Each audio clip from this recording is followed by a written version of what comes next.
The massive chamber of the Galactic Council stretched wider than most cities on Earth. Its walls curved upward like the inside of an egg, covered in lights that looked like stars. Today, every seat was full. Representatives from 300 different alien races had come to watch humanity's response to the ultimatum. Ambassador Zekthai stood at the center platform. His forearms moved as he spoke, making his purple robes flow like water. The Vorthak Empire's leader was twice as tall as a human, with scales that changed color based on his mood. Right now they were bright orange, the color of amusement. 30 cycles ago we gave the humans our terms, Zekthai said. His voice boomed through the chamber without need for amplification. Surrender Earth and join the Empire as servants or face the combined might of our fleet. Today their time runs out. The assembled aliens made various sounds of agreement. Some clicked their mandibles. Others hummed through breathing tubes. A few stamped their multiple legs on the floor. They all knew what would happen next. The humans would arrive with whatever ships they could gather, see the 10,000 warships waiting for them, and surrender. It had happened before with other young races. Lord Zekthai called out a smaller alien from the observation deck. This was Navigator Prill of the Nexus Collective, her 6 eyes blinking in sequence. Our sensors detect a human vessel approaching. Just one? Zekthai's scales shifted to yellow, showing confusion. Yes, Lord, one ship. It appears to be... Prill paused, checking her instruments again. It appears to be a cargo hauler. Modified, but still basically a transport vessel. Laughter filled the chamber. Real laughter, not the polite kind.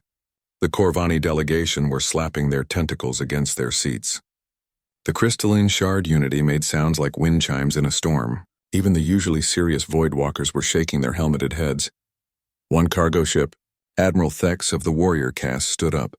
Did they misunderstand the message? We told them to bring their entire fleet.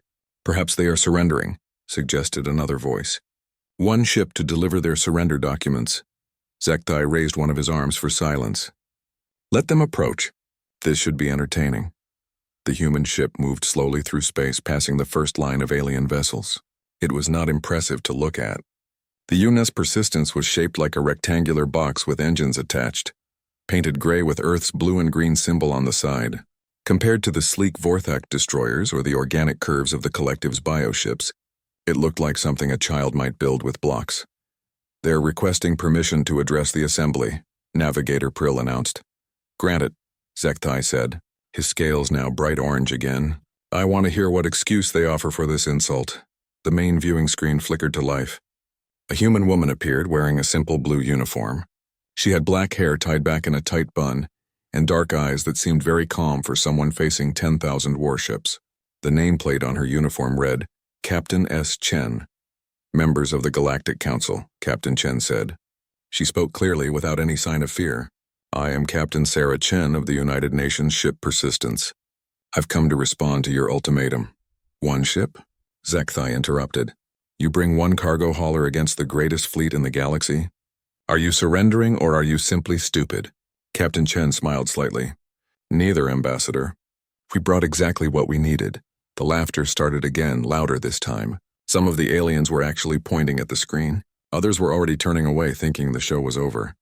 Please, Captain, Zekthai said, his voice dripping with mock politeness. Tell us how your single cargo ship will defeat 10,000 warships. We could use the entertainment before we destroy you. We won't defeat anything, Chen said simply. Violence is not our first choice. But you demanded a show of force, so we'll provide one. She turned to someone off screen. Lieutenant Martinez, begin deployment. On the sensors, something strange began to happen. The cargo ship's bay doors opened and objects started floating out. Small objects, thousands of them, each no bigger than a ground car. They spread out in all directions, moving slowly and deliberately. What are those? Demanded Admiral Thex. Bombs? Missiles? Navigator Prill was working frantically at her station. No, Admiral. They appear to be mining drones, simple automated mining drones. The laughter reached its peak. Several aliens were now openly mocking the humans. Someone shouted that perhaps Earth planned to mine their way to victory. Another suggested the humans had gone insane from fear. Mining drones?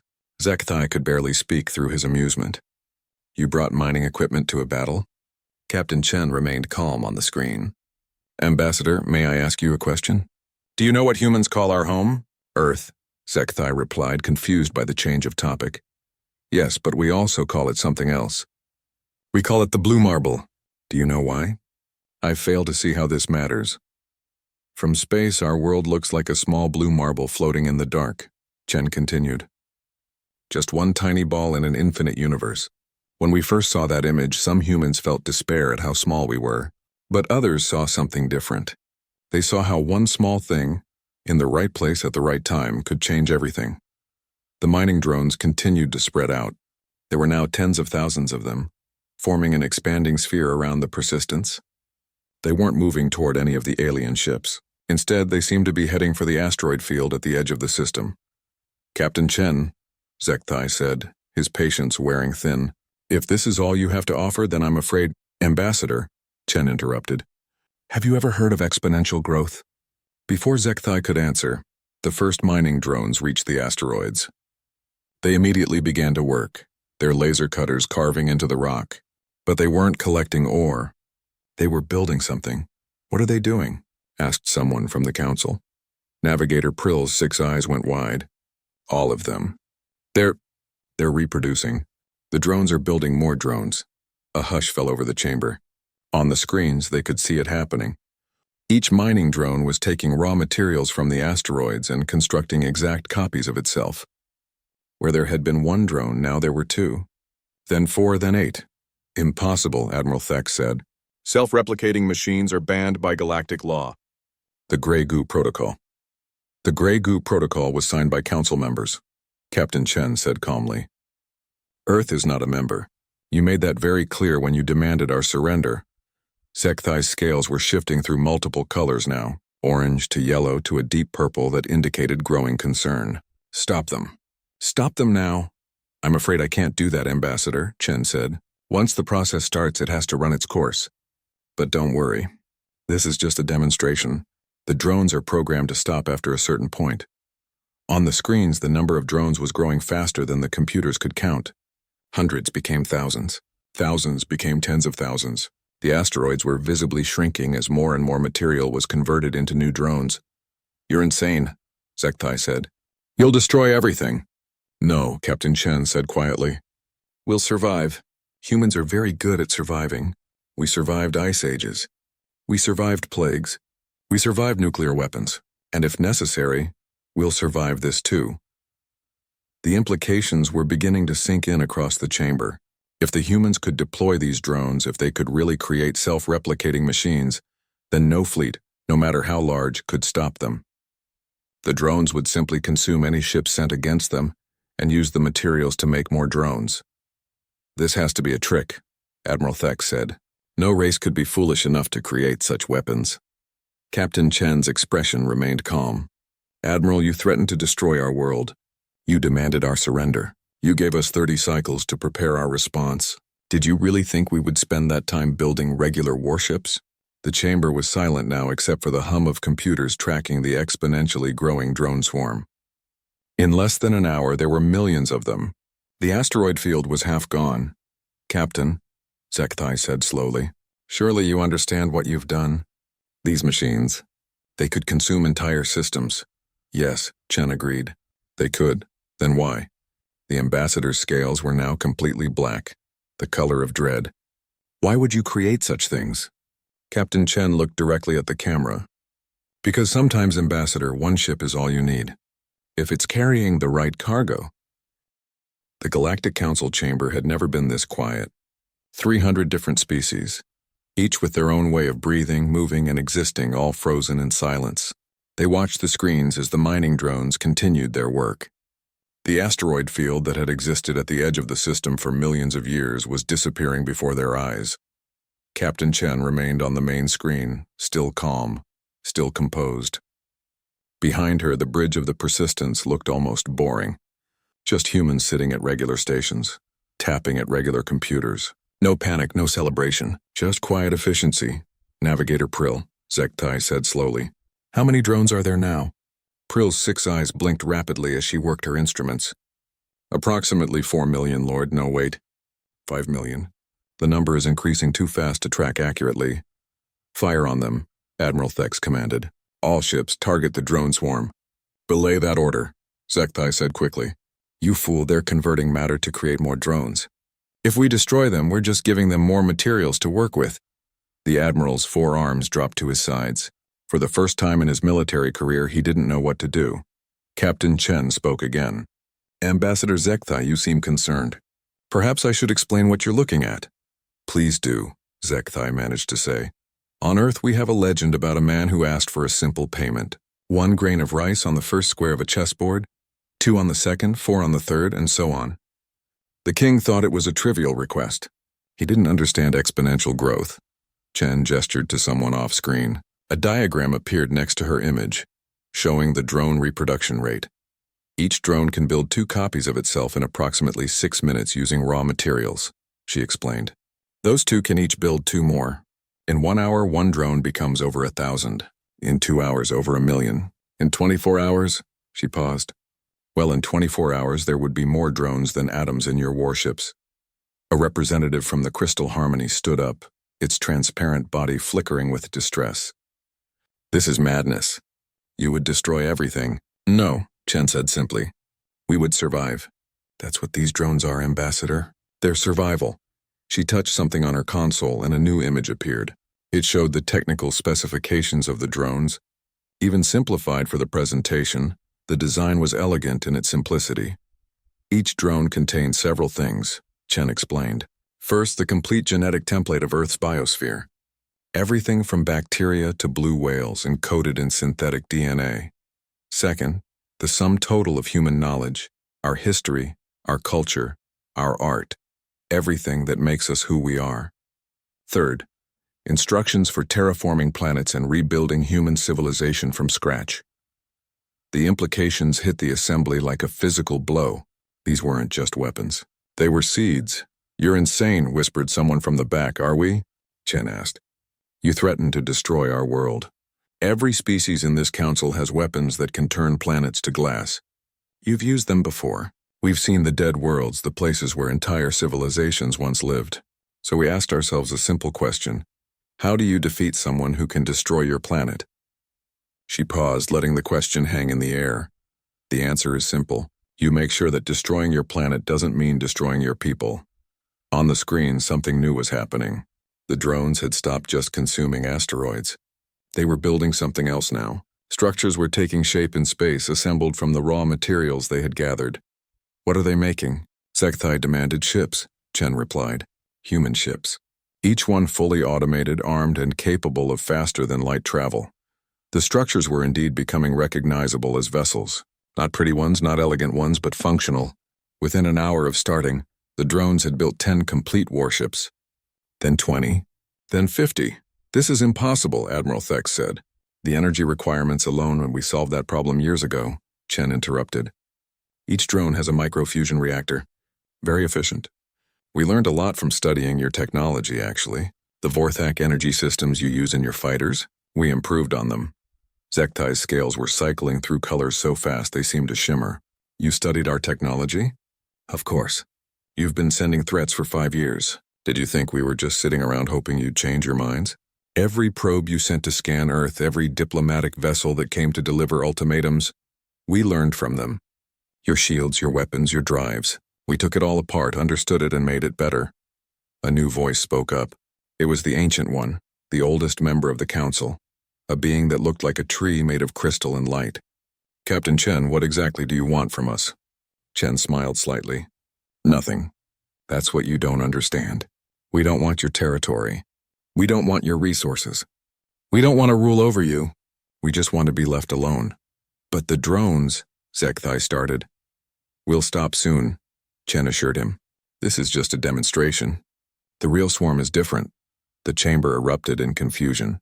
Multiple voices speaking at once, all demanding to know what she meant by the real swarm. Chen waited for quiet. Did you really think we would wait until today to deploy our defense? The Persistence left Earth 2 years ago, but we sent out other packages.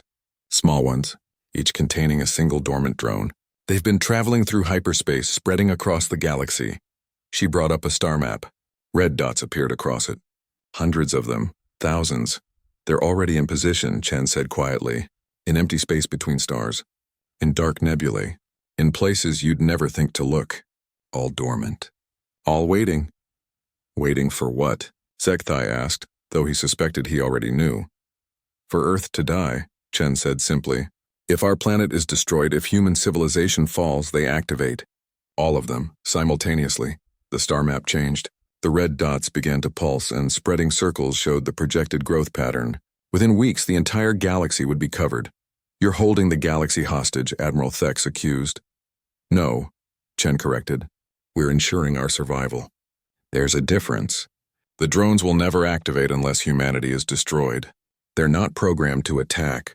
They're programmed to rebuild, to find empty worlds and make them suitable for human life, to recreate our species from the genetic templates they carry. And if those worlds aren't empty? Someone asked. The drones are programmed to avoid inhabited systems, Chen explained. They'll only terraform dead worlds. We're not conquerors, Ambassador. We never were. We just want to exist. On the screens, the demonstration continued. The newly built human ships were now building more drones, which were building more ships. It was a cascade of creation, turning dead rock into a growing fleet. How do we know you're telling the truth? Sekthai demanded. How do we know these drones won't activate anyway? Chen's expression hardened for the first time. Because we're not you, Ambassador. We don't destroy worlds for resources. We don't enslave species because we can. We've had nuclear weapons for over 2 centuries, and we've only used them twice on ourselves, and we still consider it one of our greatest shames. She leaned forward slightly, but make no mistake. If you force us to, we will survive. We will spread across this galaxy like seeds on the wind. Every dead world will become a new Earth. Every empty system will host human life. You can kill us, but you can't stop us. Not anymore. The demonstration swarm had now converted nearly all the asteroids in the field. There were billions of drones and hundreds of newly constructed ships. The entire process had taken less than 3 hours. Captain, the Ancient One spoke again. If what you say is true, then humanity has created the ultimate deterrent. But deterrents only work if both sides are rational. What happens if someone attacks Earth anyway? Chen was quiet for a moment. Then humanity becomes something else. We become the storm that remakes the galaxy. We become unstoppable not because we want to be, but because you left us no choice. She looked directly at Sekthai. You asked why we only sent 1 ship. The answer is simple. 1 ship is all we needed to show you the truth. We don't need fleets. We don't need armies. We just need time and raw materials, and space has plenty of both. The demonstration drones suddenly stopped. All of them. Billions of machines hanging motionless in space. The demonstration is complete, Chen announced. In exactly 1 hour, these drones will disassemble themselves and return the materials to space. The ships they built will self-destruct. Everything will go back to how it was, except for one thing. What? Sekthai asked. You'll know what we're capable of. You'll know that threatening Earth means threatening the entire galaxy, and hopefully you'll be smart enough to leave us alone. The captain stood up from her chair. The United Nations of Earth formally rejects your ultimatum. We will not surrender. We will not serve. We will remain free, or we will become something you can't stop. The choice is yours.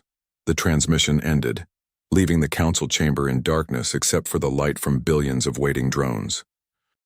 Admiral Thex had commanded fleets for 300 years.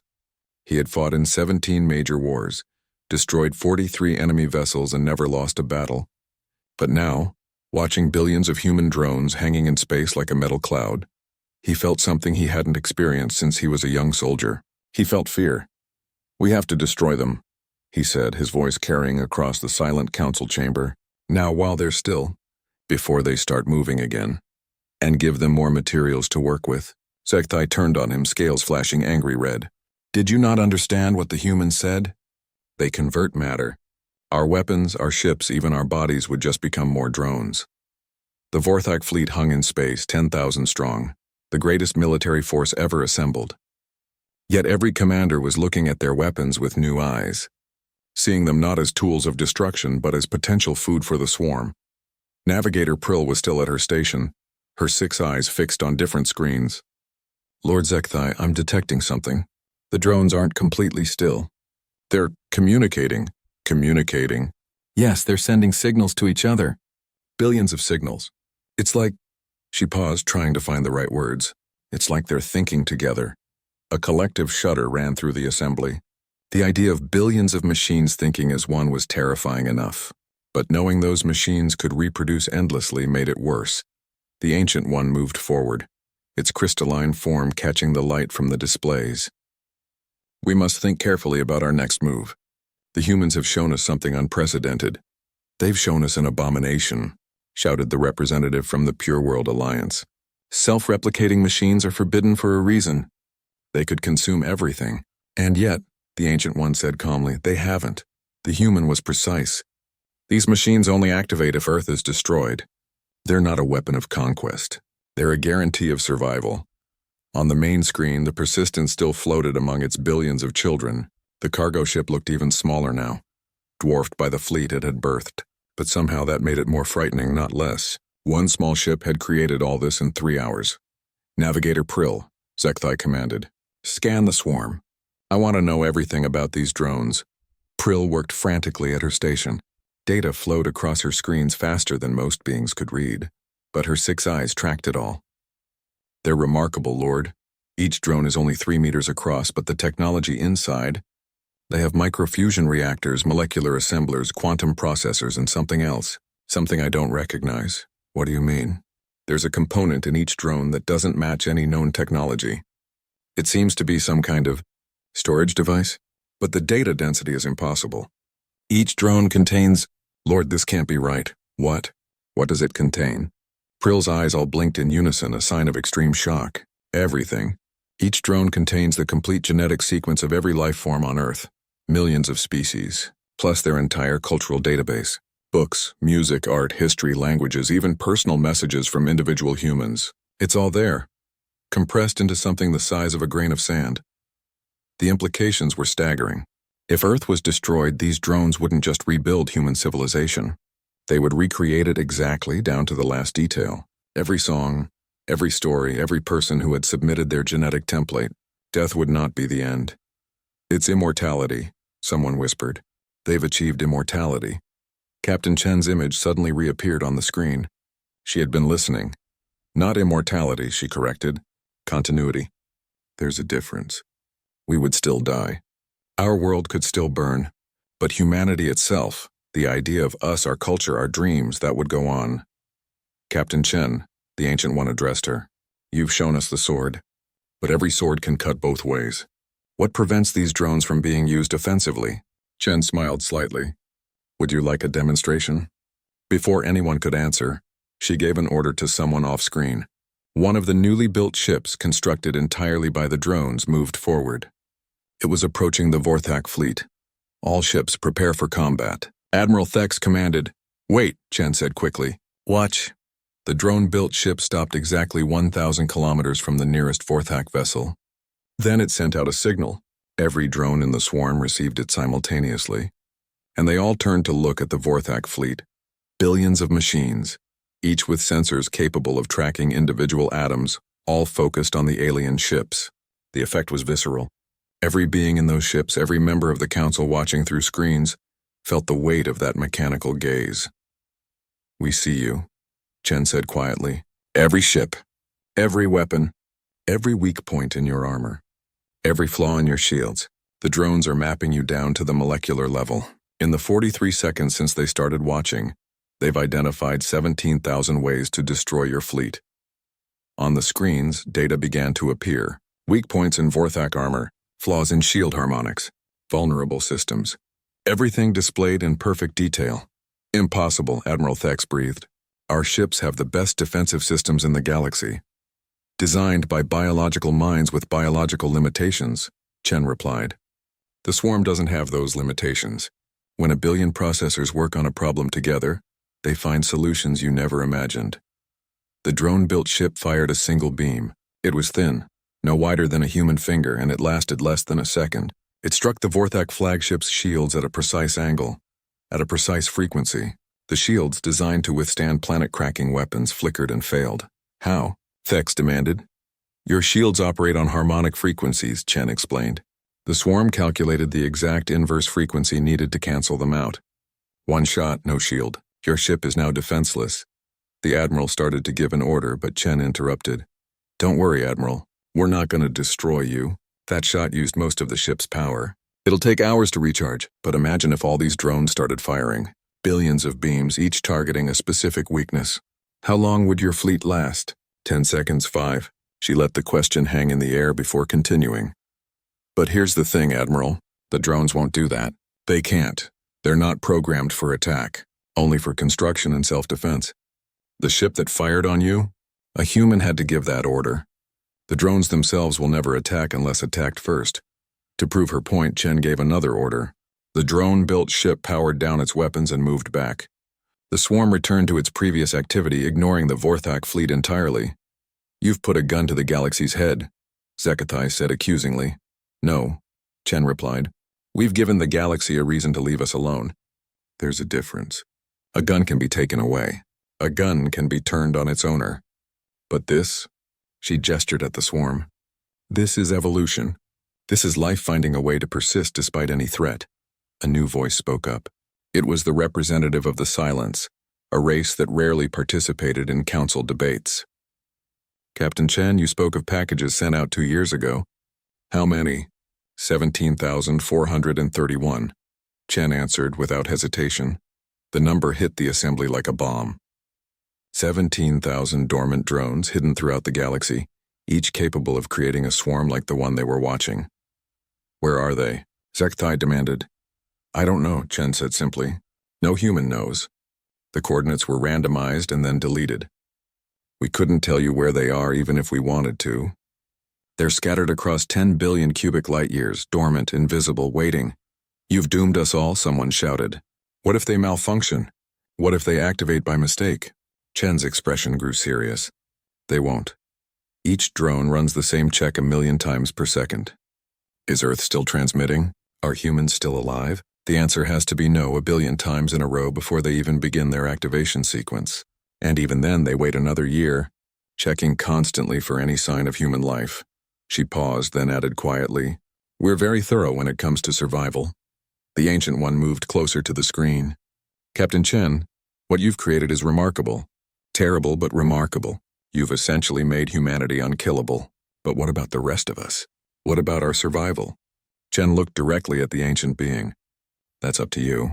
Leave us alone and the drones stay dormant forever. Attack us and they activate. Try to find and destroy them and you might get some, maybe even most. But if even one survives, it can rebuild the entire swarm in days. She stood up from her chair. We didn't want this. We wanted to explore the stars peacefully.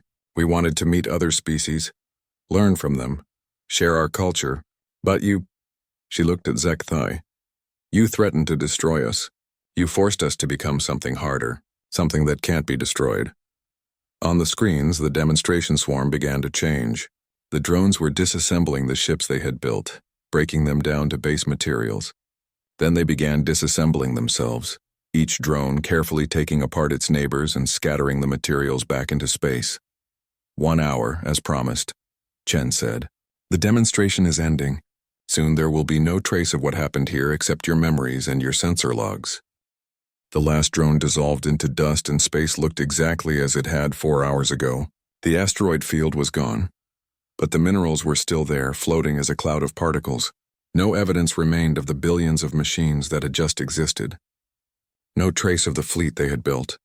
It was as if the whole thing had been a dream, but it wasn't a dream, and everyone knew it. Zekathai stood in the center of the council chamber. His scales now a deep gray color that none of his species had ever seen him display before. It was the color of defeat, though he hadn't lost a battle. It was the color of fundamental change of a universe that no longer made sense. Computer, he said quietly, calculate the expansion rate if all 17,000 drones activated simultaneously. The council's central computer, one of the most powerful calculating machines in known space, worked for several seconds. Then it displayed the results. The entire chamber gasped. Complete galactic coverage in 47 days, the computer announced, assuming standard resource availability and no resistance. 47 days, someone whispered. The entire galaxy. And if we resist? Admiral Thex asked.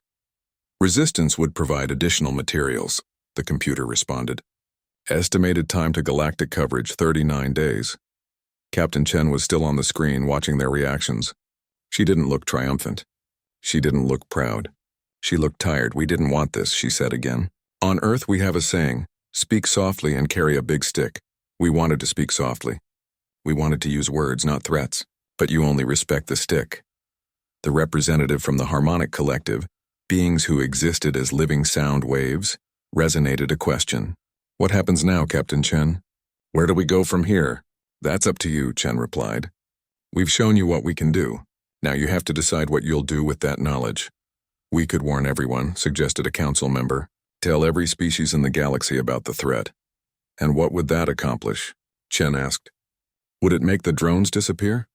Would it change the fact that attacking Earth means releasing them? Or would it just create panic? She was right, and they knew it. Knowledge of the drones wouldn't eliminate the threat. It would only spread fear. The Ancient One spoke again, its crystalline form pulsing with thought. Captain Chen, you've created what your people would call a Mexican standoff. Everyone has a weapon pointed at everyone else. Nobody can win. With respect, Ancient One, that's not quite right, Chen said. We don't have a weapon pointed at you.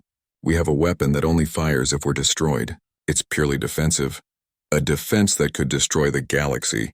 A galaxy that was already planning to destroy us, Chen countered. Don't pretend you're the victims here. The Vorthak Empire has obliterated 14 species in the last 1,000 years. The warrior caste has sterilized 6 planets. The Pure World Alliance conducts genocide as a matter of policy. You're not peaceful. You're just used to being the only ones with power. Her words stung because they were true. The Galactic Council had always been ruled by those with the biggest fleets and the most powerful weapons. Now suddenly, a single species with one cargo ship had made all those fleets irrelevant. Sci-Fi finally found his voice again. You've made us all prisoners. We can't attack you, but we also can't trust you. How do we know you won't activate the drones anyway? How do we know you won't use them to conquer us? Chen sighed. Ambassador, if we wanted to conquer you, would we have shown you this demonstration? Would we have warned you? We could have just activated the drones and been done with it. In 47 days, the galaxy would be ours. But we didn't because that's not who we are. She pulled up a new display. It showed Earth blue and green and beautiful floating in space. This is all we want, she said. Our world, our home. We don't need your planets. We don't want your resources. We just want to live in peace. But you've made that impossible. Thek shouted. How can there be peace when you hold such a weapon? The same way there was peace on Earth after we developed nuclear weapons, Chen replied. Carefully. With respect. With the understanding that some lines can't be crossed. She turned to address the entire council. Every species here has weapons that can destroy planets. You've had them for centuries, some of you for millennia. We've just developed a weapon you can't defend against. That's what really frightens you. Not that we have power, but that your power can't stop ours. The truth of her words rippled through the chamber. They were afraid not of destruction, but of helplessness. They had always been the strong ones, the advanced ones. The ones who decided the fate of younger species. Now a young species had turned the tables. Navigator Prill, who had been quietly working at her station, suddenly made a sound of alarm. All 6 of her eyes went wide. Lord Zekthai, I'm detecting something. Energy signatures throughout the galaxy. They're everywhere. What? What are you detecting? The dormant drones. They're pinging. Just for a microsecond each, but they're sending out signals. The entire chamber erupted in panic. Representatives were shouting, demanding answers, some calling for their fleets to prepare for combat. Captain Chen raised her hand for silence. It's just a status check. They do it once every 24 hours. A quick ping to confirm Earth is still there, then they go silent again. You can track them? Zekthai asked urgently. For about a microsecond, yes. Then they shift position randomly and go dark again. By the time you could get a ship to where one was, it would be hundreds of light years away. Prill was working furiously at her console. I'm counting the pings. There are... Lord, she was telling the truth. 17,431 separate signals. They're really out there. The map appeared on the main screen. For just a moment, 17,000 red dots appeared across the galaxy. They were everywhere. In the void between stars. Hidden in nebulae, drifting in the cosmic dark. Some were terrifyingly close to major worlds. Others were in places no one would ever think to look. Then the dots disappeared and the map showed nothing. Every day, Chen said quietly. Every single day they check. Are we still alive? Is Earth still there? And every day, as long as the answer is yes, they stay asleep. A representative from the Merchant Guild stood up. This was unusual, as the merchants typically stayed out of military matters. Captain Chen, this situation is untenable for trade. How can commerce flow when such a threat exists? The same way it always has, Chen replied. Nothing has changed except your awareness. The drones were already out there yesterday. They'll be out there tomorrow. They don't interfere with shipping lanes or trade routes. They don't care about your commerce. They only care about one thing: Earth's survival. The Ancient One moved forward again. Captain Chen, you've made your point. But surely you understand that this knowledge will spread. Every species in the galaxy will know about the drones. Some will fear them. Some will try to find them. Some might even try to trigger them deliberately, to use them as a weapon against their enemies. Chen's expression darkened. Anyone who tries to trigger them will fail. The drones can't be hacked, can't be fooled, can't be tricked. They only respond to one signal: the complete cessation of Earth's quantum signature. And creating a false negative would require destroying Earth anyway, so what would be the point? But the fear is your problem, not ours, Chen interrupted.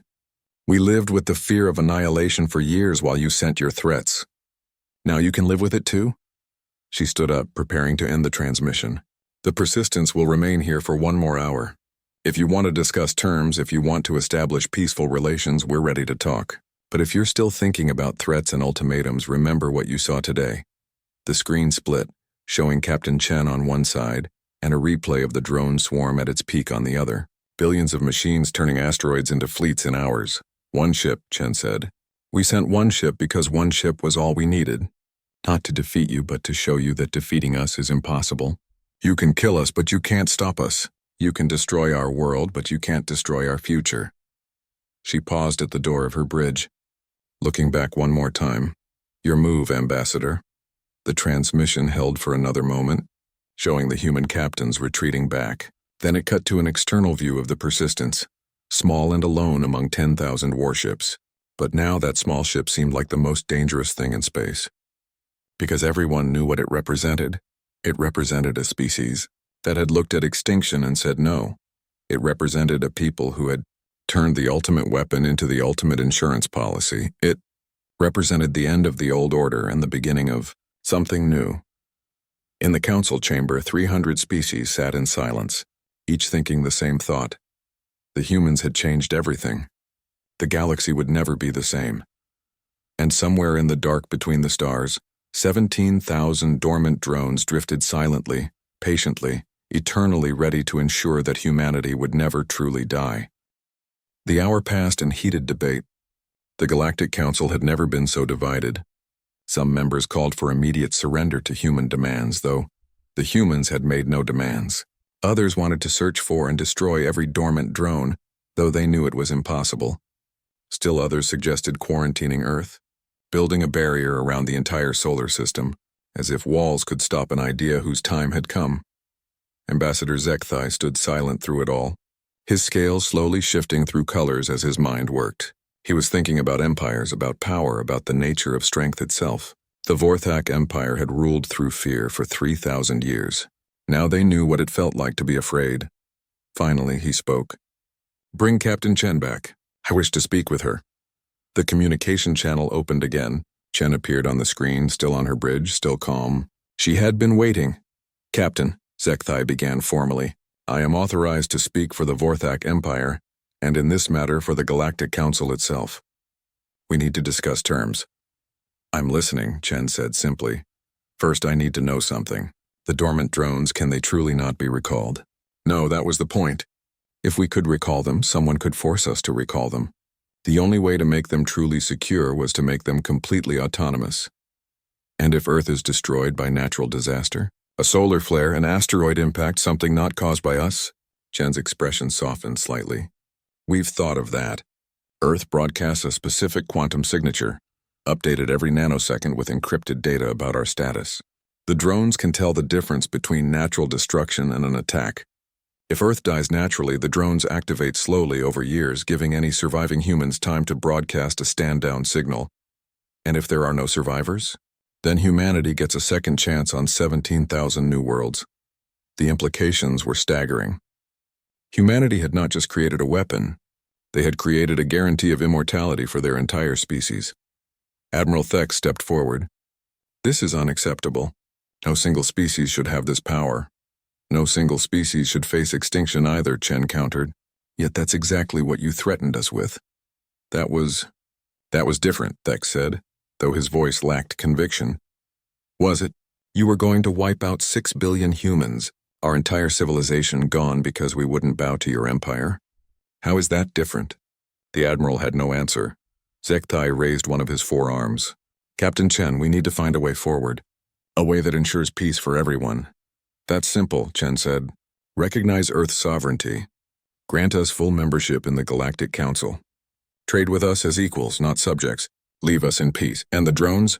The drones remain. They're not negotiable. Several council members started to protest, but Chen continued. Think of them as our nuclear deterrent. Every major power in the galaxy has planet-killing weapons. Now we do too. The only difference is that ours work after we're dead. The Ancient One moved forward again, its crystalline body humming with energy. Captain Chen, what you're asking for is reasonable. But you must understand the fear you've created. Some species will see humanity as an existential threat. They might act irrationally.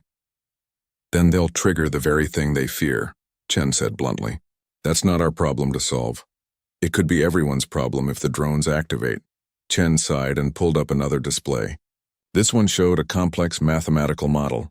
This is our projection for drone behavior if activated, she explained. They're not programmed to consume everything. They're programmed to rebuild human civilization. Once they've terraformed enough worlds, once they've recreated our population, they stop. They don't keep spreading infinitely. How many worlds? Someone asked. About 300,000, one for every 100 humans who ever lived. It sounds like a lot, but the galaxy has 400 billion stars. We'd use less than 1% of available systems and only dead ones at that. You've planned for everything, Zekthai said. It wasn't a question. We had to. When you're facing extinction, you don't get second chances. A long silence fell over the chamber. Finally, Zekthai made a decision that would echo through history. The Vorthak Empire formally withdraws all claims on Earth and its people, he announced. His scales shifted to deep blue, the color of formal declaration.